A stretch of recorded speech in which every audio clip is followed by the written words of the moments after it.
જસદણના ચિતલિયા road પર આવેલા ભગવાનપરા વિસ્તારમાં નગરપાલિકાના નળમાં ભૂગર્ભ ગટરનું પાણી ભળી જતા લેખિત અને મૌખિક ભગવાનપરાના મહિલાઓએ ઉગ્ર રજૂઆત કરવામાં આવી છે। હાલમાં પીવાનું પાણી નાહવા કે કપડાં ધોવા માટે પણ ન ચાલે તેવું દુર્ગંધ મારતું પાણી નગરપાલિકા દ્વારા વિતરણ કરવામાં આવે છે, તો જલ્દીથી ગંદા પાણી ન આવે અને ચોખ્ખું અને શુદ્ધ પાણી આપવામાં આવે તેવી રજૂઆત કરવામાં આવી છે। આ ગંદુ પાણી સતત આવશે તો રોગચાળો ફેલાશે, તેના જવાબદાર કોણ અને જલ્દી શુદ્ધ પાણી નહીં આવે તો નગરપાલિકામાં જઈને ઉગ્ર વિરોધ પ્રદર્શન કરશે તેવું ભગવાનપરાના મહિલાઓએ જણાવ્યું હતું। જે કે સિંહ ગુજરાતી સાથે રસિક વિસાવડિયા, જસદણ।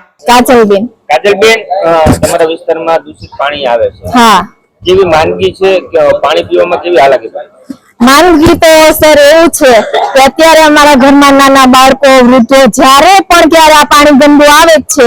ભૂલથી જો થોડું કઈ પાણી ટાંકામાં જતું રહ્યું તો આખા ઘરને ઉલટી, ઝાડા, કોલેરું શરૂ થઈ જાય છે કે એનું કોઈ માપ જ નહીં એવું છે। અને ડોક્ટરોને પણ ઈ જ કેવું છે કે તમારે આ પાણીનો જ પ્રશ્ન છે, આ ગંદુ પાણી પીવાથી જ તમને આ થાય છે।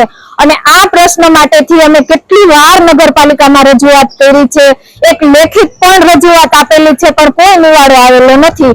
હવે અમારી ઈ જ છે કે તમે આ પાણી કાં તો પાણી જ સાવ બંધ કરો અને નગરપાલિકા વાળા અહીંયા આવી એના સભ્ય જે આમાં આગેવાનો હોય આવી અમારું પાણી ચેક કરી જાય અને જોઈ લે, શુદ્ધ પાણી અમારું આવે। અને ઈ આગળના ભાઈએ કીધું લેબમાં આપે તો એમાં પણ નીકળશે કે આ પાણી ગંદુ જ છે।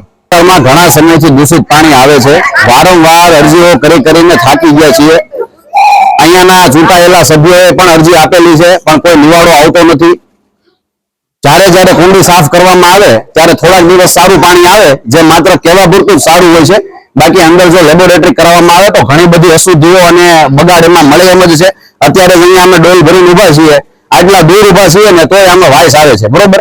હવે જે દૂરથી આપણે શ્વાસ નથી લઈ શકતા તો એ પાણી પીવાનું, નાવાની વાત તો સાઈડમાં રહી। વારંવાર રજૂઆત કરી છે। હમણાં થોડાક દિવસ પહેલા જ સુરેશભાઈ અરજી આપેલી હતી, જે અહીંયા ભગવાનપરાના લોકોએ જ કીધું હતું કે તમે અરજી આપો, એમણે અરજી આપેલી છે, અરજી મારા ફોનમાં પડી છે, પણ એનો કોઈ ચુકાદો આવેલ નથી।